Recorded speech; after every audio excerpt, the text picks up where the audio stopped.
Welcome friends, स्वागत है फिर से आप सभी का इस YouTube चैनल साइंस बोर्ड में। आज हम लोग डिस्कस करने वाले हैं 10th का बहुत ही कमाल का चैप्टर है heredity. Exam point of view से ये काफी इंपॉर्टेंट चैप्टर है। इससे हर साल एग्जाम में कई तरह के क्वेश्चंस आते हैं और काफी कॉन्सेप्चुअल भी है। हेरिडिटी को जेनेटिक्स कहा जाता है। बायो का एक ब्रांच है जेनेटिक्स, जिसको 11th में काफी डिटेल में डिस्कस किया जाता है। इसी का एक पार्ट है हेरिडिटी। आइए हम लोग जानते हैं हेरिडिटी क्या है। सबसे पहली बात यह है कि heredity was discovered by Mendel, G J Mendel. इसलिए मेंडल को फादर ऑफ हेरिडिटी भी कहा जाता है। Heredity also known as inheritance. आइए जानते हैं हेरिडिटी का बेसिक मीनिंग क्या है।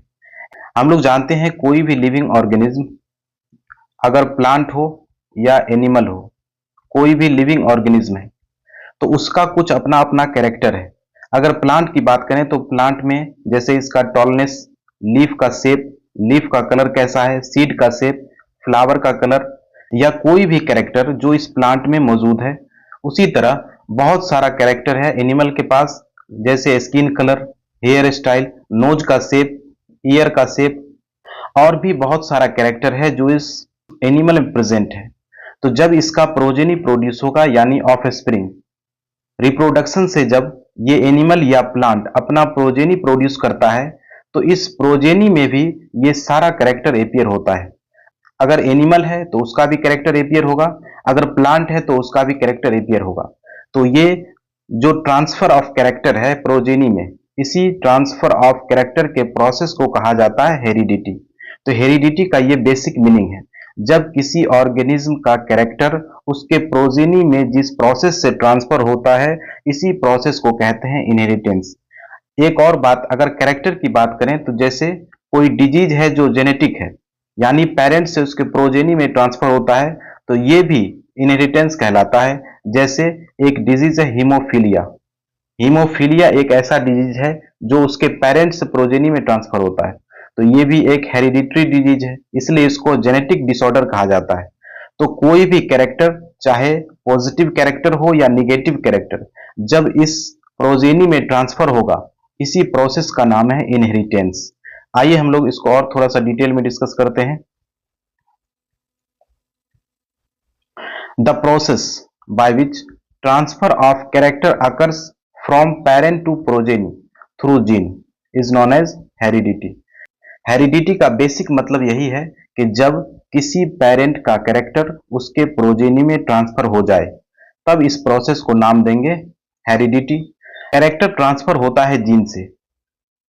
पेरेंट का कोई भी कैरेक्टर उसके प्रोजेनी में जीन के थ्रू ट्रांसफर होता है, इसलिए जीन को स्मॉलेस्ट यूनिट ऑफ हेरिडिटी कहा जाता है। Gene is the smallest unit of heredity. Gene ऐसा सब्सटेंस है, ऐसा फैक्टर है जिसके पास कैरेक्टर कंट्रोल करने की कैपेसिटी है। जीन हर कैरेक्टर को कंट्रोल करता है। बॉडी के अंदर, प्लांट बॉडी या एनिमल बॉडी, उसके अंदर जो भी कैरेक्टर मौजूद है वो उसके जीन में ही मौजूद है, इसलिए जीन ही ट्रांसफर हो जाता है उसके प्रोजेनी में। और जीन कहाँ प्रेजेंट है? क्रोमोजोम में। हम लोग जानते हैं क्रोमोजोम न्यूक्लियस के अंदर होता है। ये न्यूक्लियस कहाँ पर होगा? सेल के अंदर। और सेल, ये गैमिट, गैमिट भी एक सेल है और इसके अंदर न्यूक्लियस है, न्यूक्लियस में क्रोमोजोम है और क्रोमोजोम पर प्रेजेंट है जीन। तो गैमिट हम लोग जानते हैं दो तरह का होता है, sperm and ovum, male gamete और फीमेल गैमिट। तो जब मेल गैमिट और फीमेल गैमिट फ्यूज करता है तो इसमें जो भी जीन होगा मेल पेरेंट का और ओवम में जो भी जीन होगा फीमेल पेरेंट का, ये दोनों ट्रांसफर हो जाएगा इसमें, उसके प्रोजेनी में। इसलिए हमेशा प्रोजेनी का जो भी कैरेक्टर है वो उसके पेरेंट्स से मैच करता है। तो यही कारण है, क्योंकि उसके साथ क्या प्रेजेंट है? जीन, और जीन में ही सारा कैरेक्टर मौजूद है। और जीन किससे बना हुआ है? डीएनए से। DNA is the genetic material. Genetic material भी कहा जाता है डीएनए को, और डीएनए का ही एक खास सेगमेंट को कहा जाता है जीन। ऐसा सेगमेंट डीएनए का जो किसी खास कैरेक्टर को कंट्रोल करता है, उसी को कहते हैं gene. Gene are the transferred by gamete. अभी हम लोग ने बात किया कि जीन कैसे ट्रांसफर होगा। जीन गैमिट के थ्रू ट्रांसफर होगा, क्योंकि स्पर्म और ओवम यही फ्यूज करता है और इसी को कहा जाता है गैमिट। तो चलिए इसके बाद इसमें नेक्स्ट टॉपिक है हमारा वेरिएशन। वेरिएशन क्या है? वेरिएशन एक सिंपल टर्म है जिसका मतलब होता है डिफरेंसेस। वेरिएशन का मीनिंग हेरिडिटी में क्या है?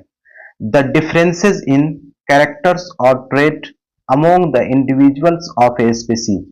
किसी खास स्पीसीज में उसके कैरेक्टर को ट्रेट भी कहते हैं। तो किसी खास स्पीसीज यानी कोई प्लांट का स्पीसीज हो या एनिमल का स्पीसीज हो, उसके अंदर जो भी कैरेक्टर मौजूद है वो उसके प्रोजेनी में ट्रांसफर होगा, और ये प्रोजेनी में जब ट्रांसफर होगा तो उसमें कुछ डिफरेंसेस आता है। डिफरेंस एग्जैक्टली पेरेंट से मैच नहीं करता है, तो ये जो डिफरेंस आ रहा है इसी को बोलते हैं वेरिएशन। वेरिएशन का सीधा सा मतलब है कि अगर एक पेरेंट है, उसके प्रोजेनी है, कई प्रोजेनी है P1 P2 P3, तो इस प्रोजेनी में जो पेरेंट का कैरेक्टर है वो कुछ न कुछ डिफर करता है। तो कुछ न कुछ जो डिफर कर रहा है यही वेरिएशन को शो करता है, और ये मेनली होता है सेक्सुअल रिप्रोडक्शन में, क्योंकि सेक्सुअल रिप्रोडक्शन में एक मेल गेमिट है और एक फीमेल गेमिट है। इसका और इसका दोनों का अपना अपना अलग अलग कैरेक्टर है। तो जब ये प्रोजेनी में ट्रांसफर होता है तब कुछ ना कुछ डिफरेंस जनरेट होता है, इसी को हम लोग नाम देते हैं वेरिएशन का। अगर बात करें स्पीसीज की, स्पीसीज क्या है? Species is the group of individuals which produce progeny by sexual reproduction. एक ऐसा ग्रुप किसी भी एनिमल का, किसी भी प्लांट का, जो अपने साथ सेक्सुअल रिप्रोडक्शन कर सकता है और प्रोजेनी प्रोड्यूस कर सकता है, इस ग्रुप को नाम देते हैं स्पीसीज। अगर एग्जाम्पल देखेंगे तो जैसे डॉग का एक स्पीसीज है, अगर हम लोग बात करें ह्यूमन एक स्पीसीज है, जैसे मैंगो प्लांट एक स्पीसीज है, नीम का प्लांट एक स्पीसीज है, एलोवेरा का प्लांट एक स्पीसीज है, लायन एक स्पीसीज है। ऐसा कोई भी ऑर्गेनिज्म, चाहे प्लांट हो या एनिमल, वो अपने साथ, अपने पार्टनर के साथ सेक्सुअल रिप्रोडक्शन कर सकता है, उस ग्रुप को ही कहा जाता है species. Species human, cat, horse, frog etc. तो इस तरह से ये वेरिएशन को शो करता है। तो वेरिएशन कब होगा? जब सेक्सुअल रिप्रोडक्शन होगा, और सेक्सुअल रिप्रोडक्शन से ही वेरिएशन प्रोड्यूस होता है।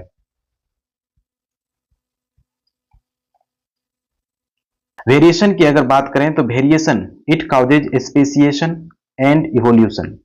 वेरिएशन के कारण ही स्पीसीज में डिफरेंस आता है, डिफरेंस के कारण स्पेसिएशन होगा, यानी ये कैरेक्टर धीरे धीरे डेवलप हो जाएगा और एक नए स्पीसीज का फॉर्मेशन कर देगा कई जनरेशंस के बाद।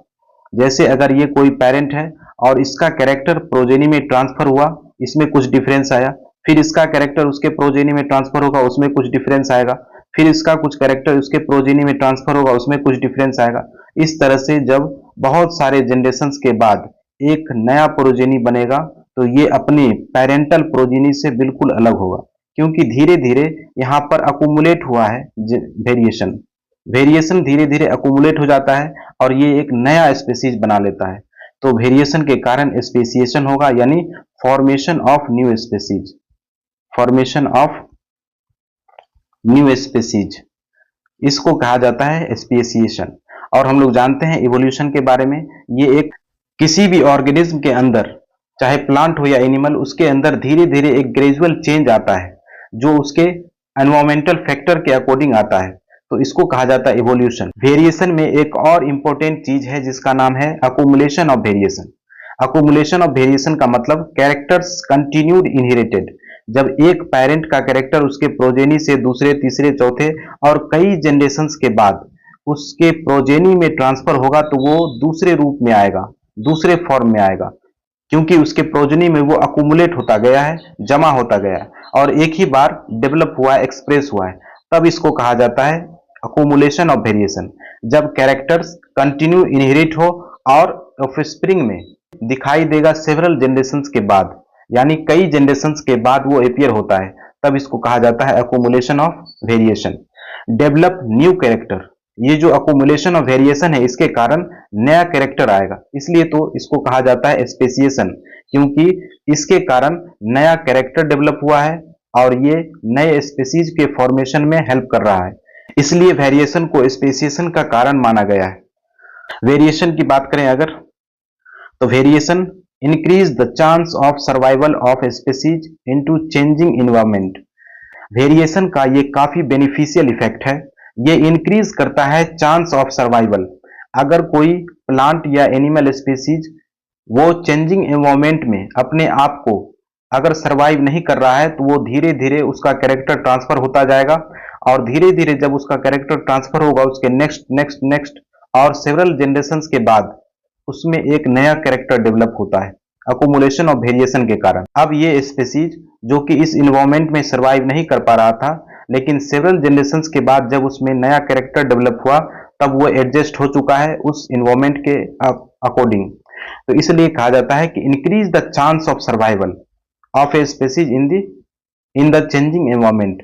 जो एनवायरमेंट है वो हमेशा चेंज हो रहा है और जिसके कारण स्पीसीज का सर्वाइवल चांस वो धीरे धीरे डेवलप होगा और इन्वायरमेंट के अकॉर्डिंग नए स्पीसीज के फॉर्म में अपीयर होगा। एग्जाम्पल की बात करें वेरिएशन की, तो जैसे वेरिएशन हाइट का variation, ear lobe, free ear lobe, किसी किसी का अटैच ईयर लोब होता है और किसी किसी का फ्री ईयर लोब होता है, तो फ्री भी हो सकता है अटैच भी हो सकता है। कॉम्प्लेक्शन यानी स्किन का कलर कैसा है, तो वेरिएशन किसी भी कैरेक्टर में आ सकता है। तो ये है वेरिएशन के बारे में। आई होप आप लोगों को ये समझ में आया होगा। एक और टॉपिक है वेरिएशन का लास्ट, जो है टाइप्स ऑफ वेरिएशन। वेरिएशन का कौन कौन सा टाइप हो सकता है। सबसे पहला है somatic variation, the variation which are not transfer from parent to progeny. ये एक ऐसा वेरिएशन है जो किसी पेरेंट से प्रोजेनी में ट्रांसफर नहीं होगा। अगर किसी पेरेंट का कैरेक्टर जो वेरिएशन के कारण अपीयर होता है और वो उसके प्रोजेनी में ट्रांसफर नहीं होता है, तब इस तरह के वेरिएशन को कहते हैं सोमैटिक वेरिएशन। ये सोमैटिक सेल में कंजर्व रहता है, यानी ये केवल सोमैटिक सेल में आया है और सोमैटिक सेल से गैमेट नहीं बनता है, तो इसलिए इसका कैरेक्टर भी उसके प्रोजेनी में ट्रांसफर नहीं हो पाता है। तब इस तरह के वेरिएशन को कहते हैं सोमैटिक वेरिएशन। दूसरा है जर्मिनल वेरिएशन, जर्मिनल सेल का वेरिएशन। ऐसा वेरिएशन जो उसके पेरेंट से प्रोजेनी में ट्रांसफर होगा और ये जर्मिनल सेल में कंजर्व है, और जर्मिनल सेल से ही गैमेट का फॉर्मेशन होता है, स्पर्म का और ओवम का, इसलिए ये वेरिएशन उसके प्रोजेनी में ट्रांसफर होता है। अगर किसी ऑर्गेनिज्म का एक कैरेक्टर जो कि वेरिएशन के कारण अपीयर हुआ है वो उसके प्रोजेनी में ट्रांसफर होगा, तब इस तरह के वेरिएशन को कहते हैं जर्मिनल वेरिएशन। ये जर्मिनल सेल में कंट्रोल होता है और जर्मिनल सेल से ही गैमेट का फॉर्मेशन होता है। तो ये है ऑल अबाउट वेरिएशन। आगे हम लोग देखेंगे क्रोमोजोम, जीन और नए टर्म जीनोटाइप फिनोटाइप के बारे में।